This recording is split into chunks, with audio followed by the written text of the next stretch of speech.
आज हम देखेंगे कि एपीआई क्या होती है और एपीआई बेसिकली क्या प्रॉब्लम सॉल्व करती है और हम एपीआई के थ्रू किस तरह डाटा लाके अपने वेब पेज में शो करवा सकते हैं। तो बेसिकली आज हम डिस्कस करने जा रहे हैं what is an API. So API problem कौन सी सॉल्व करती है ये चीज़ भी हम डिस्कस करेंगे और बेसिकली एपीआई है क्या ये चीज़ भी डिस्कस करेंगे। लेकिन सबसे पहले हम ये देख लेते हैं कि अभी तक हमने कवर क्या किया है। सो अभी तक हमने क्या किया है, हम हमारे पास अंडरस्टैंडिंग की एक क्लाइंट साइड होती है, एक हमारे पास सर्वर साइड होती है। हम इसको कह लेते हैं client side.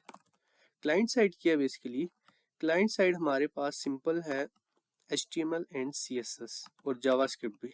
HTML CSS JavaScript ये हमारे पास है क्लाइंट साइड। सर्वर साइड हमने कहा था कि बैक एंड प्रोग्रामिंग लैंग्वेज होगी हमारे पास, ये हमारी आगे सर्वर साइड। अभी हमने क्या किया था पहले कि हमने थ्रू PHP जैम को इंस्टॉल करके MySQL में डेटाबेस बना के हमने वेब पेज पे डायनामिक डाटा शो किया था। ठीक है, हमने क्या किया था, इस सर्वर साइड हमारी जो है ये है PHP। ओके, सो इसके अलावा हमने एक लिया था, हमने क्या किया था, हमने MySQL का डेटाबेस यूज किया था। ओके, ये हमारा आ गया डेटाबेस। डेटाबेस हमने कौन सा यूज किया था, MySQL।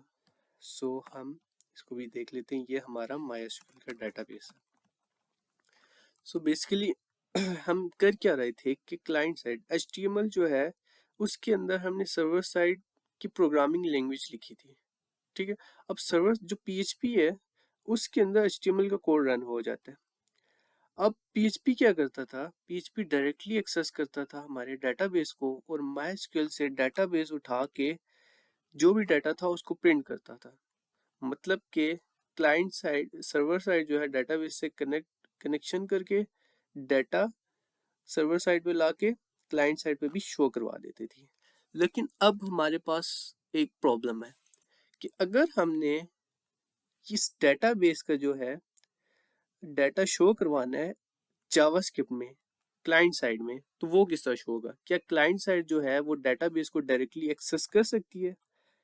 ये हमारे पास क्वेश्चन है कि क्या ये जो है डायरेक्टली एक्सेस कर सकती है, तो इसका आंसर है कि नो, ये डायरेक्टली एक्सेस नहीं कर सकती डेटाबेस को। इसके अब हमें जरूरत पड़ी है एपीआईज की। अब हम क्या करेंगे कि हम ये जो MySQL का डेटाबेस है हम इसकी एपीआईज बना देंगे PHP में। समझे, हमने PHP पे एपीआईज बना दिए। अब इन एपीआईज को हमने एक यूआरएल दे दी है और उस यूआरएल के थ्रू हम अपने जावास्क्रिप्ट के कोड के अंदर इसी डेटाबेस को एक्सेस कर सकते हैं। लेकिन हम डायरेक्टली डेटाबेस को एक्सेस नहीं करेंगे, थ्रू एपीआई के हम डाटा को एक्सेस करेंगे। अभी हम इन चीजों को इधर कर देते हैं और समझते हैं कि एपीआई है क्या। सो बेसिकली हम एक रियल लाइफ एग्जांपल ले लेते हैं कि एपीआई है क्या। सो हमने फूड पैंडा से एक ऑर्डर करते हैं, समझे, फूड पैंडा से। ये है फूड पैंडा हमारे पास। सो ये है कस्टमर। कस्टमर अब कस्टमर ने ऑर्डर प्लेस किया फूड पैंडा पे। फूड पैंडा क्या करेगा, फूड पैंडा डायरेक्टली जाएगा रेस्टोरेंट पे और यहाँ से क्या उठाएगा, जो खाना आपने ऑर्डर किया है। आपने एक समझ लें कुछ भी, कोई कढ़ाई ऑर्डर किया है, कोई बर्गर ऑर्डर किया है। अब कस्टमर ने ऑर्डर प्लेस किया फूड पैंडा पे, फूड पैंडा डायरेक्टली गया रेस्टोरेंट पे और उठा के लाया है आपका खाना आपके पास। अब कस्टमर कौन है, समझ लेते हैं हम। कस्टमर है जी हमारी जावास्क्रिप्ट HTML है। ठीक है, HTML है। एक मिनट, हम इसको HTML कर लेते हैं। ओके, HTML है हमारी। हम क्या करते हैं कि HTML ने रिक्वेस्ट किए API को, ये हमारी सर्वर साइड HTML ये जावास्क्रिप्ट है, उससे रिक्वेस्ट की API को। एपीआई ने क्या किया, एपीआई डायरेक्टली गया डेटाबेस के साथ। रेस्टोरेंट हमारा क्या, डेटाबेस। ये रियल लाइफ एग्जांपल आप अपने पास रख लें, ये हमारा डेटाबेस है। एपीआई गया डेटाबेस के पास और यहाँ से डाटा उठाया और अपने पास ले आया। अब हम क्या करेंगे, फूड पैंडा हमें आके डाटा देगा ना, खाना देगा, तो हमें एक यूआरएल देगा जिस पे डाटा पड़ा होगा। इसने डेटाबेस से डाटा उठाया और एक यूआरएल में सेव कर दिया और वो HTML के कोड में सेव होगा। तो ये है सिंपल बेसिक एपीआई का कंसेप्ट कि एपीआई की एक मिडिल लेयर है। एक सिंपल समझ ले, एपीआई एक यूआरएल है हम इससे देख लेते हैं। हम आज एक एपीआई यूज करने जा रहे हैं, उसका नाम है फेक फिलर प्रोडक्ट्स। अब जो ये फेक फिलर है, ये समझ लीजिए ये जो यूआरएल है ये एक एपीआई है। जब हम इसको कॉल करते हैं तो ये हमें डाटा रिटर्न करता है। अब ये डाटा कहाँ से आ रहा है? ये डाटा हम समझ लेते हैं कि हमने पीएचपी का कोई कोड लिखा हुआ है और पीएचपी एक्सेस कर रहा है डाटाबेस को, और डाटाबेस हमारे पास ये कोड लेके आ रहा है। ठीक है, तो अब हम क्या करेंगे, हमारी जो सर्वर साइड लैंग्वेज है जो है जावास्क्रिप्ट, उस पे सिंपल हम ये यूआरएल कॉल करके हम डाटाबेस अपने पास लेकर आएंगे। सो उससे पहले हम एक और इमेज थी मेरे पास, हम वो समझ लेते हैं। सो बेसिकली हो क्या रहा है, सो हम डायरेक्टली कोड की तरफ चलते हैं और अपने काम स्टार्ट करते हैं कि हम बेसिकली किस तरह जावास्क्रिप्ट के अंदर एपीआई के थ्रू डाटा ला सकते हैं। सो डायरेक्टली हम जाते हैं, एक न्यू फाइल बना लेते हैं। यहाँ पे एक न्यू टेक्स्ट फाइल, हम इसी को डुप्लीकेट कर, बल्कि इसी के अंदर हम टेस्ट डॉट एचटीएमएल के अंदर बना लेते हैं। अब हमने क्या किया, एचटीएमएल का कोड लिखा है, हेड जेसन एग्जांपल। अब हेड का हमने टाइटल ले लिया, उसके बाद हम बॉडी स्टार्ट करेंगे और इस बॉडी के अंदर हम एचटीएमएल लिखेंगे। और इस एचटीएमएल में बेसिकली हमने लास्ट क्लास में भी एक काम किया था, वो इधर मेरे पास पड़ा होगा, यस ये। हम क्या करेंगे, एक बटन लेंगे, इस बटन के क्लिक पे हमारे पास एपीआई लोड हो जाएगी। जो डाटा हम एक्सेस कर रहे हैं इधर से, ये हमारे पास आ जाएगा। सो बेसिकली हम जाते हैं अभी वापस अपने कोड पे। ये हमारे पास बॉडी है, बॉडी पे हमने एक h1 ले लिया, स्टूडेंट एक्सेस फॉर्म, और इसके बाद ये h2 हम सही कर लेते हैं। हमने एक बटन लेना है और उस बटन पे एक जावास्क्रिप्ट एक्शन लगाना है, उसने हमारी एपीआई को लोड कर देना है। बेसिकली हम बटन का एक कंपोनेंट ले लेते हैं, इस पे लिखते हैं हम कि लोड प्रोडक्ट्स, हमारी प्रोडक्ट्स को ये लोड करेगा। अब बटन के एक फंक्शन होता है ऑन क्लिक, कि ऑन क्लिक पे आप एक जावास्क्रिप्ट का फंक्शन कॉल कर दो। हम इसको कहते हैं ऑन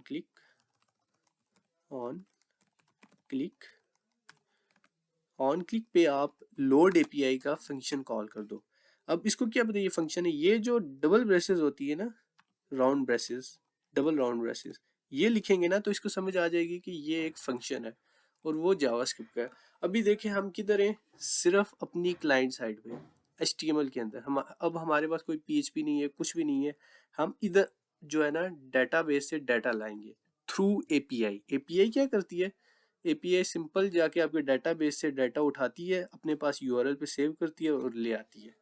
और एक चीज़ हमने मिस की है कि ये एपीआई कौन से फॉर्मेट पे हमें डाटा दे रही है, ये हमें दे रही है जेसन फॉर्मेट में। सो बेसिकली जेसन क्या है, सिंपल जावास्क्रिप्ट का एक ऑब्जेक्ट है। अब देखें ऑब्जेक्ट क्या होता है, ऑब्जेक्ट की निशानी ये होती है, ये जो कर्ली ब्रेसेस है ना, ये एक ऑब्जेक्ट होता है। ऑब्जेक्ट के अंदर हमारे पास एक आ रहा है कॉलम वैल्यू। अब जब हम डाटाबेस बनाते थे तो उसमें भी क्या होता था, एक कॉलम बनाते थे और उसकी आगे वैल्यू लिख देते थे। और ये हमें जो ओपन सोर्स एपीआई है वो हमें वो चीज़ दे रही है। इसका जो फॉर्मेट, इसका जो डाटा का फॉर्मेट है वो हमें जेसन में मिलेगा। JSON is simple JavaScript object notation. So ये सिंपल एक फॉर्मेट है जो हमें डाटा दे रहा है, इसको हम जेसन कहते हैं। क्योंकि अब जो हमारी HTML है, अब एपीआई समझे लेके आ रही है इस तरह का डाटा, अब वो तो नहीं समझेगा ना जावास्क्रिप्ट की ये क्या डाटा है। अब उसने एक फॉर्मेट दे दिया है कि यार आप एक ऑब्जेक्ट लो, उसके अंदर एक जो है ना आप इस तरह एक कॉलम लो और इस तरह मुझे डाटा दे दो। तो बेसिकली हम एक बटन के उस पे डाटा को शो करवाएंगे। तो उसके लिए हम HTML के एक यहाँ पे एक आईडी ले लेते हैं जिसको हम एक्सेस करेंगे, उस आईडी के अंदर हम डाटा शो करें। हम एक डिव ले लेते हैं, डिव का आपको कंसेप्ट होगा, बेसिकली एक ये कंटेनर है जिसके अंदर आके हमारा डाटा स्टोर हो जाएगा। जिस तरह हम इधर पी टैग भी ले सकते हैं, लेकिन डिव एक फुल एक्सटेंसिव कंटेनर देता है तो हम डिव को यूज़ करेंगे।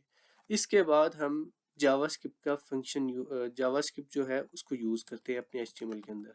उसके लिए सिंपली आपने क्या करना है, स्क्रिप्ट का टैग लिख देना है।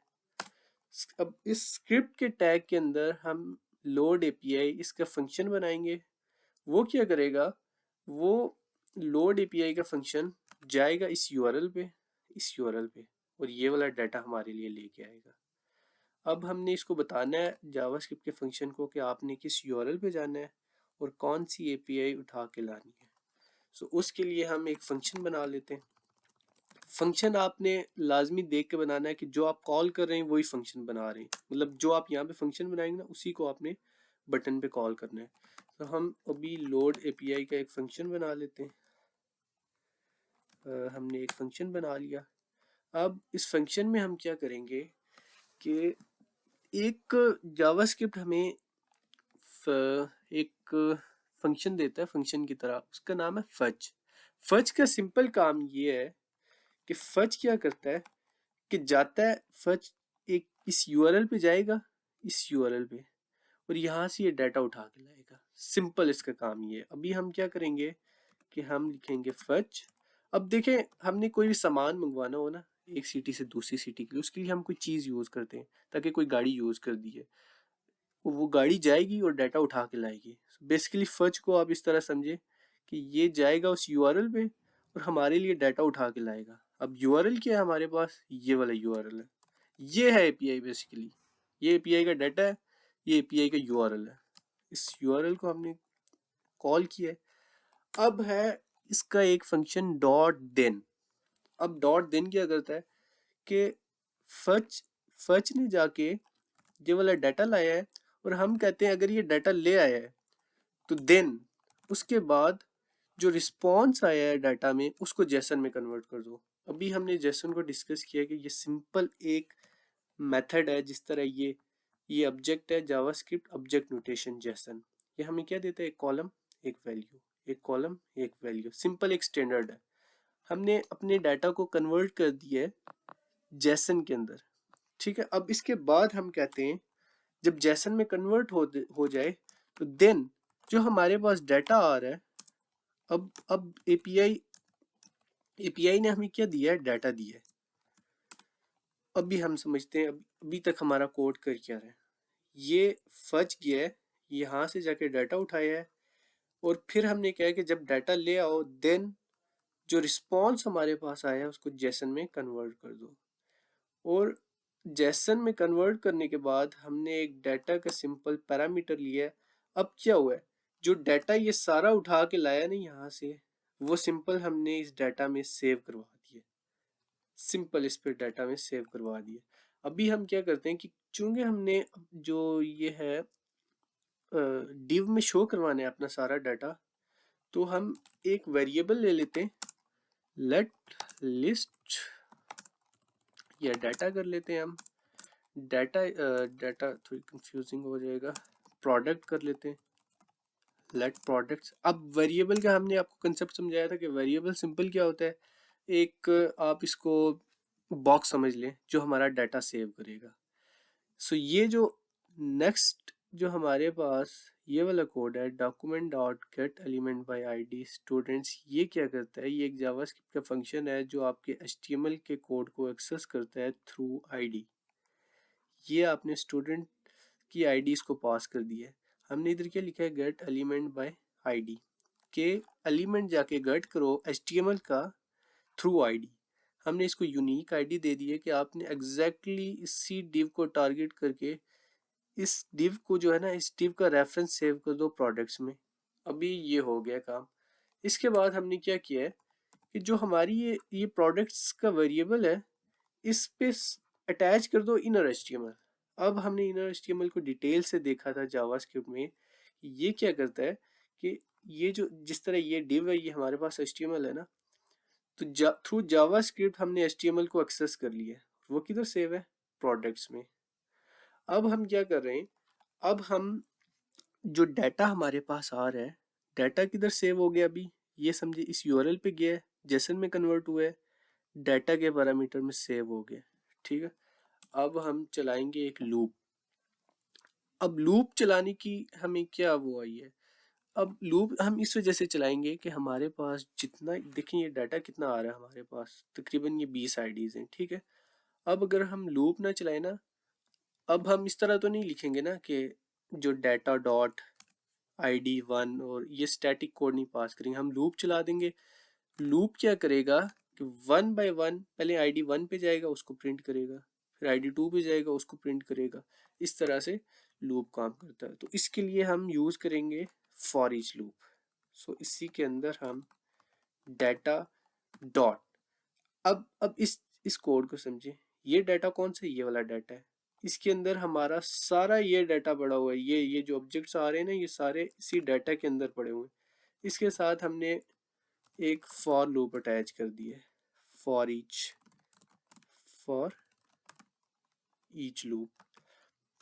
अब ये फॉर ईच लूप क्या करेगा, ये जो फॉर ईच लूप है, ये जो हमारी सारी प्रोडक्ट्स आ रही हैं, इसको 1 बाय 1 इन पे जाएगा और इनको डिस्प्ले करेगा। सो बेसिकली हम क्या करते हैं, इधर इसको एक पैरामीटर पास करते हैं, प्रोडक्ट। अब ये प्रोडक्ट क्या चीज़ है, ये भी बेसिकली एक पैरामीटर है जिसके अंदर डाटा जो वैल्यू लेके आ रहा है वो इस प्रोडक्ट के अंदर सेव होगी। सो इसके बाद नेक्स्ट हम क्या करते हैं कि हमारे पास देखें ये, अब हमने प्रिंट करना है, हमारा जो टास्क है हमने डाटा को प्रिंट करना है। प्रिंट के लिए हमने जो इनर एचटीएमएल का रेफरेंस है वो किधर सेव करवा दिया, प्रोडक्ट के वेरिएबल में। प्रोडक्ट के वेरिएबल में क्या चीज़ है, स्टूडेंट। ये जो आईडी ऊपर से हमने एक्सेस की है, ये वाली इस प्रोडक्ट के अंदर रेफरेंस है एचटीएमएल का, और ये जावास्क्रिप्ट का फंक्शन है जो कि एचटीएमएल को एक्सेस कर सकते हैं। यहाँ पे अब हम अपना कोड स्टार्ट करेंगे। अभी हम लिखेंगे प्रोडक्ट्स, जो ये प्रोडक्ट्स डॉट इनर एचटीएमएल। अभी हमने किस चीज़ को एक्सेस किया, एक मिनट, अभी हम इस डिव को क्लोज करते हैं, कंकेटिनेशन के ये वाला लगा के, ये हमारी हो गई डिव क्लोज। ठीक है, और इस डिव के अंदर हम सारी चीज़ें लिखेंगे। ये क्या हुआ है, अभी इस वेरिएबल को देखें, ये क्या चीज़ है, पहले हमने इसको इनिशियलाइज किया था एम्प्टी, आगे इसकी जो वैल्यू है वो एम्प्टी है, कि जो भी अभी तक जो आपने HTML का एलिमेंट एक्सेस किया है वो अभी तक एम्प्टी है। सो अभी हम इसको अटैच कर रहे हैं, इसके साथ क्या अटैच कर रहे हैं, जो डाटा हमारे पास आ रहा है, और इस डाटा के आगे हमने क्या लगा दिया, फॉर ईच का लूप लगा दिया। अभी के लिए आप इस प्लस को इग्नोर करें, हम इसको समझते हैं बाद में। अभी हमने क्या किया, इनर एचटीएमएल के साथ डिव अटैच किया है। ठीक है, ये क्या है, जावास्क्रिप्ट के अंदर हम एचटीएमएल का कोड लिख रहे हैं डायनामिक। सो अभी हम एक और टैग लेंगे जावास्क्रिप्ट का, जो है पी टैग। सॉरी, ये HTML का टैग है, ये हमने लिए HTML का टैग। यहाँ पे हम क्या करेंगे, प्रोडक्ट डॉट ID, ये देखें ये हमारे पास पैरामीटर आ रहा है ID का। सो हमने क्या किया, ये जो प्रोडक्ट, यहाँ पे हमारा सारा डाटा अभी इधर आ रहा है, डाटा पे सारा डाटा, जो डाटा आ रहा है हमारा सारा, वो हमने डाटा के वेरिएबल में सेव करवा दिया है। और ये एक हमने सिंपल एक प्लेस होल्डर लिया जिसके अंदर हमारा डाटा आएगा सारा। तो हमने इसको इसके साथ कंकेटिनेट किया। ये जो डॉलर का साइन है, ये डायनामिक, मतलब हम इसके अंदर वैल्यू तो नहीं लिख सकते ना। अब जो जावास्क्रिप्ट के अंदर जो कोड हमारा इम्बर्ड होगा जाके इस HTML के साथ, उसके लिए हमने डॉलर साइन यूज किए, डॉलर प्रोडक्ट डॉट ID। ये प्रोडक्ट पता है क्या, ये चीज़ है, ये वाला प्रोडक्ट है। सो हम क्या करेंगे, इसके बाद जितनी भी हमारा डाटा आ रहा है हम उसको प्रिंट करवा देंगे। इसके बाद हम जाके अपनी आउटपुट देखते हैं। test.html फाइल मैंने ये रखी हुई है अपने डाउनलोड्स में। तो बेसिकली ये एक टेक्स्ट आ रहा है, हम इसको रिमूव कर देते हैं, ये नीचे लिखा हुआ था। तो ये टोटल हमने कोड लिखा है। इसके बाद हम इसको रिफ्रेश करते हैं, और हमारा टास्क क्या था कि एक बटन पे हम क्लिक करें और जिस API को हमने कॉल किया है वो API हमारे पास लोड हो जाए।